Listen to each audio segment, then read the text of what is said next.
भव्य राम मंदिर अब कितनी दूर, ये सवाल हर राम भक्त के मन में है।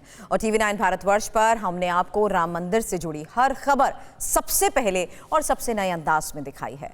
टीवी 9 भारतवर्ष पर ही आपने सबसे पहले श्री राम मंदिर का डिजाइन और भव्य राम मंदिर का हूबहू 3D मॉडल देखा था। आज दीपावली विशेष में कीजिए अयोध्या के श्री राम मंदिर में प्रवेश। आज देखिए अद्भुत अलौकिक अयोध्या श्री राम मंदिर कितना बना। ये अयोध्या है, सरयू किनारे की अयोध्या, दीपक के उजाले में जगमगाती अयोध्या, राम भक्तों की अयोध्या और भगवान श्री राम की अयोध्या।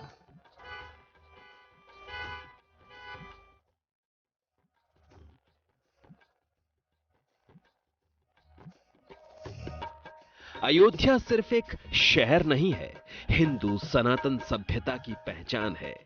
यहां कण कण में राम है, राम भक्त हनुमान है। अयोध्या के बीच से बहती सरयू नदी इसकी पहचान है और सरयू के किनारे बन रहा श्री राम का भव्य मंदिर आज पूरे भारतवर्ष का दिल है, राम भक्तों की जान है।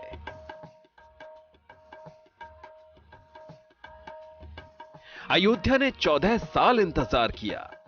जब श्री राम लौट कर आए तो अमावस की काली रात में घी के दिए जलाकर रोशनी कर दी। त्रेता युग के बाद इस बार अयोध्या की दिवाली भी उतनी ही खास है। इस बार भी राम भक्तों का लंबा इंतजार समाप्त हुआ है।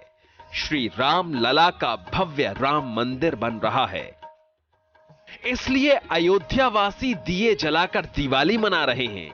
सैकड़ों साल चले विवाद के बाद 2019 में जब श्री राम जन्मभूमि पर फैसला आया तो तय हुआ कि मंदिर यहीं बनेगा। श्री राम लला अपनी जन्मभूमि में राजा दशरथ के महल में विराजेंगे। कमेटी बनी और 5 अगस्त 2020 के दिन प्रधानमंत्री नरेंद्र मोदी ने राम मंदिर की नींव रखी। चंद्रादित्यो च धरणे विद्युदग्निस्तथैव च त्वमेव सर्वज्योतिंषि आतिथ्यं प्रतिगृह्यताम् पुष्पातिथ्यं समर्पयामि। भव्य राम मंदिर का निर्माण साल 2023 तक पूरा होना है। जनवरी 2024 में राम लला मंदिर में विराजेंगे। टीवी 9 भारतवर्ष ने श्री राम मंदिर के डिजाइन से लेकर राम मंदिर में लगती हर शिला की खबर अपने दर्शकों को दी है और आज हम वहां के दर्शन करा रहे हैं जहां श्री राम मंदिर का गर्भगृह बन रहा है। बीते 2 सालों में राम मंदिर निर्माण का काम कहां तक पहुंचा? क्या आने वाले सालों में तय वक्त पर मंदिर का काम पूरा हो पाएगा? मंदिर की आधारशिला कितनी मजबूत है? इन्हीं सवालों का जवाब जानने के लिए टीवी 9 भारतवर्ष की टीम अयोध्या पहुंची। हम पहुंच गए हैं राम की नगरी अयोध्या। ये देखिए आप, पावन धार्मिक नगरी अयोध्या धाम में आपका स्वागत है। कैसा चल रहा है मंदिर का काम? क्या चल रहा है मंदिर के अंदर? आइए देखते हैं। मंदिर की ओर हम रुक करते हैं, आइए। ये सरयू है। त्रेता युग से ही सरयू नदी अयोध्या की पहचान रही है। सरयू के किनारे ही भगवान श्री राम ने जन्म लिया और फिर यहीं इसी सरयू की जलधारा में भगवान श्री राम ने जल समाधि ली थी। माना जाता है कि सरयू के सिर्फ स्पर्श भर से कलयुग में पुण्य की प्राप्ति होती है। कहा तो यहां तक जाता है कि सरयू के जल में खड़े होकर या इसके तट पर की गई तपस्या कभी विफल नहीं होती। इसलिए ये नदी साधु संतों की पूजनीय है। अयोध्या की सड़कों से होते हुए हम इसी सरयू के किनारे पहुंचे। राम भक्तों और कुछ संतों के साथ बोट पर सवार होकर हमने इसकी शीतलता और श्री राम की भक्ति की शक्ति का एहसास किया। सरयू नदी पर हम इस वक्त जब राम मंदिर के लिए खुदाई शुरू हुई तो देखा कि काफी नीचे तक सिर्फ रेत ही रेत निकल रहा है। यानी कि उस जगह पर वहां तक सरयू नदी का प्रभाव हुआ करता होगा उस जमाने में। अब जो जिस तरीके से वो बनाया जा रहा है, उसका कंस्ट्रक्शन तो आप देख ही रहे हैं, बहुत शानदार। न जाने कितने सौ साल वो चलता रहेगा, वो सुनिश्चित किया जा रहा है। लेकिन सरयू पे अगर प्रभु श्री राम की बात की जाए और यहाँ पर हमारे साथ एक महंत हैं मानस दास जी, क्या कहेंगे आप इस पर? बहुत आनंद का समय है। तो मैं आपको कुछ सुनाना चाहूँगा। ठाकुर जी हमारे रामलला हैं, जन्मभूमि में विराजमान हैं। तो एक चैता सुनाता हूँ। अयोध्या में अच्छे बहुत ही मतलब पुरातन काल से यह शैली है गायन की। बाजत आनंद बधैया हे रामा, अवध नगर में बाजत आनंद बधैया हे रामा हो, अवध नगर में। कौन कौन धन्य है इस बधैया में?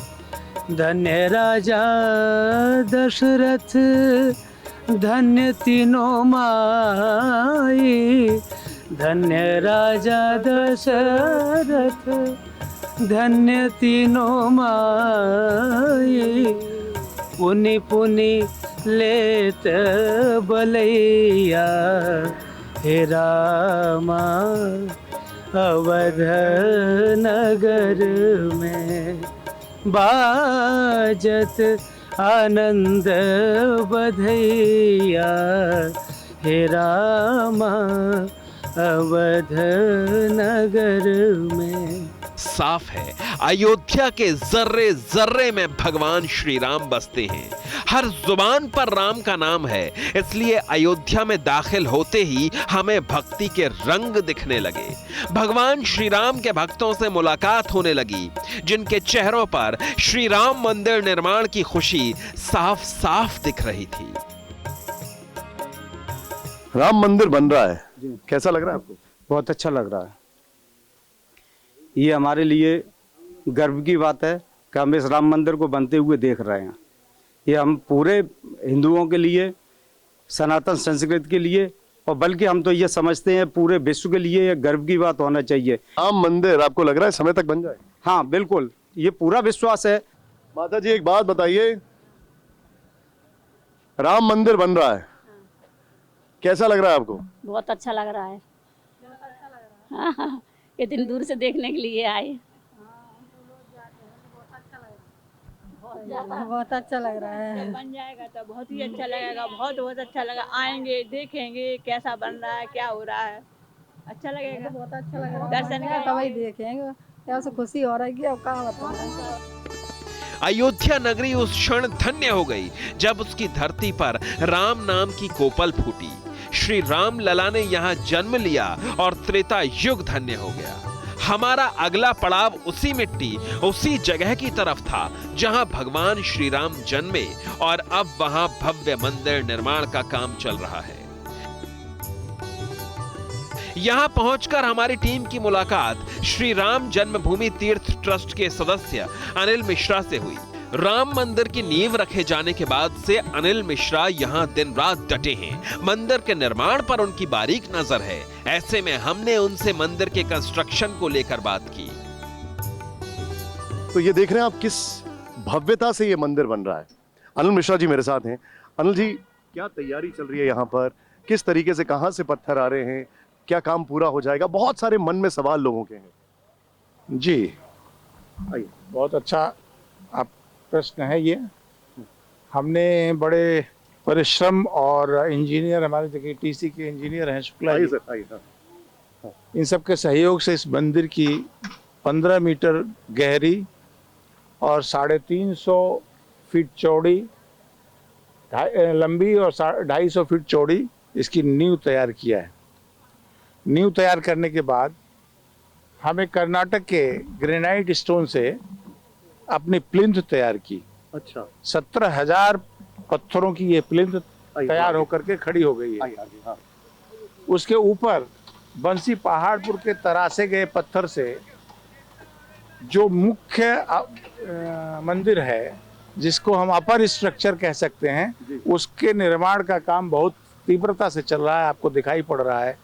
और उसकी भी लगभग 8 लेयर्स पूरी हो गए हैं। श्री राम जन्मभूमि मंदिर हिंदुओं की आस्था का केंद्र है, इसलिए इसे ऐतिहासिक और बेहद मजबूत बनाया जाना है। सरकार की कोशिश है कि मंदिर को इतना मजबूत बनाया जाए कि इसकी उम्र कम से कम 1000 साल की हो। श्री राम मंदिर में लोहा नहीं लगाया गया है, लेकिन इसकी नींव फौलाद जैसी मजबूत है। अच्छा, क्या ये बात सही है मिश्रा जी, जो मैंने सुना कि यहाँ पर जब खुदाई की तो देखा नीचे माइनिंग में रेता ही रेता है, सरियों एक जमाने में यहाँ तक आती थी? हाँ, सैंडी सॉइल मिली है, इसीलिए पूरी खुदाई करके वो सॉइल निकाली गई और फिर सॉइल इम्प्रूवमेंट किया गया।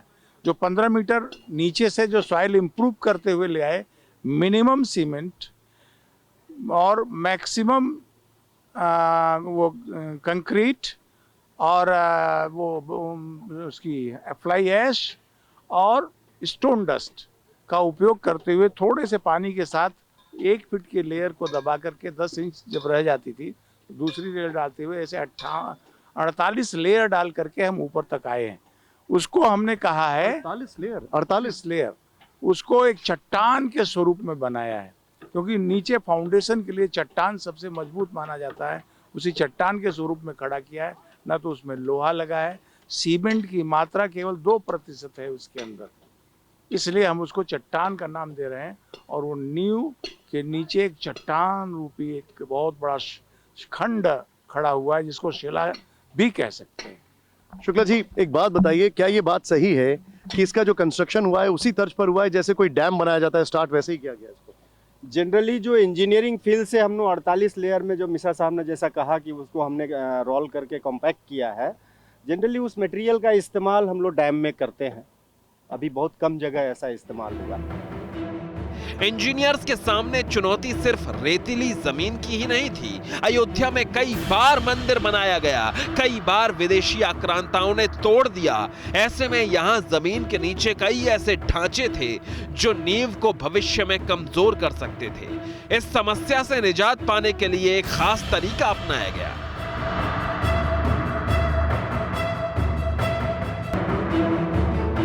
यहाँ पे सबसे बड़ी चुनौती क्या थी जब आप लोग कंस्ट्रक्शन कर रहे थे? कई दिक्कतें आई होंगी। एक तो हमने सुना कि नीचे सैंड का लेवल बहुत था, 12-14 मीटर तक था, और क्या दिक्कतें थी? लेवल जब हम लोगों ने यहाँ पे जब सर्वे किया था इनिशियल लेवल पे, तो सॉइल इन्वेस्टिगेशन में ये पता चला था कि करीब 9 से 10 मीटर तक हमारा कल्चरल डेब्री था इसमें। मतलब पहले भी कभी मंदिर बने होंगे, उसके जो है सो पत्थर और वे सब नीचे में थे, और कुछ बरीड वेल थे, जो कुएं थे जो ऐसे बैकफिल किए हुए थे।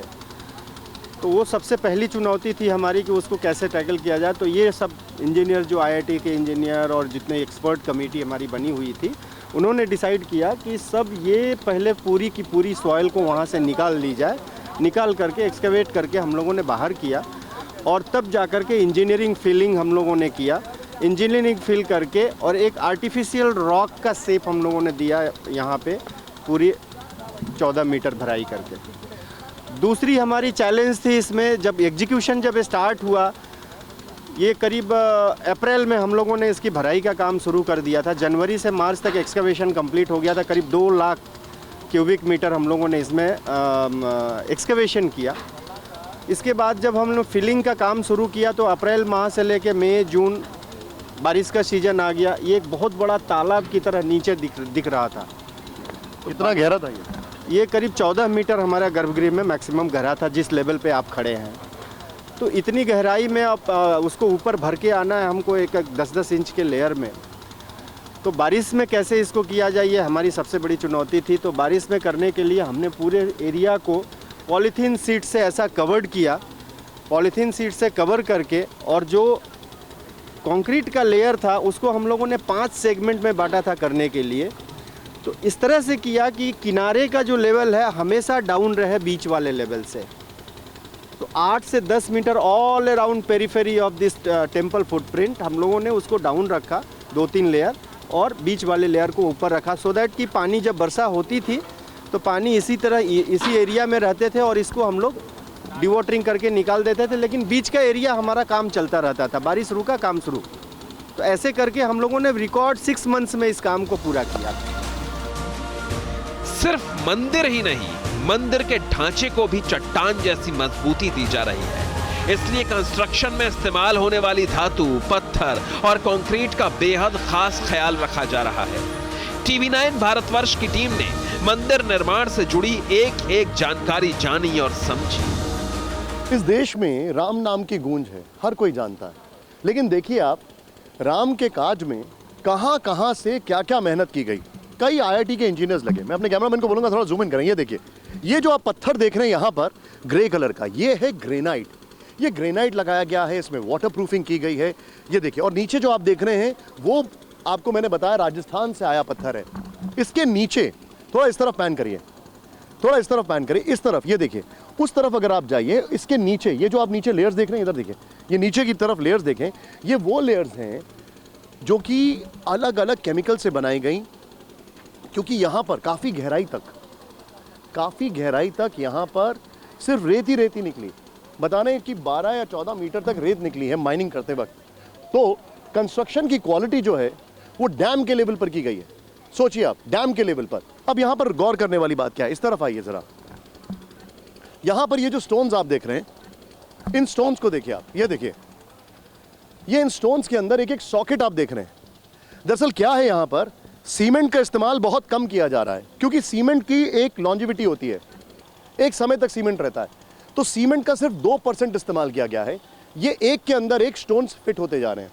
इसमें सबसे बड़ी चीज़ थी, हमारी लिमिटेशन थी, कोई भी लोहे का इस्तेमाल इसमें हम लोगों को नहीं करना है। तो ये स्टीललेस है एकदम, इसमें कहीं भी कोई भी स्टील का निर्माण कार्य में नहीं लिया गया है। इसमें जो हम लोगों ने सुपर स्ट्रक्चर में बंसी पहाड़पुर के पत्थरों को ज्वाइन करने के लिए कॉपर स्ट्रिप का इस्तेमाल किया है। कहीं से भी लोहे का इस्तेमाल इस प्रोजेक्ट में नहीं। कॉपर का इस्तेमाल क्यों किया गया? लोहा धातु है, अब अपना उसका इस्तेमाल किया गया है। मंदिरों के निर्माण में इसका उपयोग किया जाता है। मैं देख रहा था यहाँ पर जो कंस्ट्रक्शन के लिए जो पत्थर रखे हैं उनमें सॉकेट्स बने हुए हैं, एक के ऊपर एक फिट होते जाएंगे, कुछ ऐसा किया जा रहा है?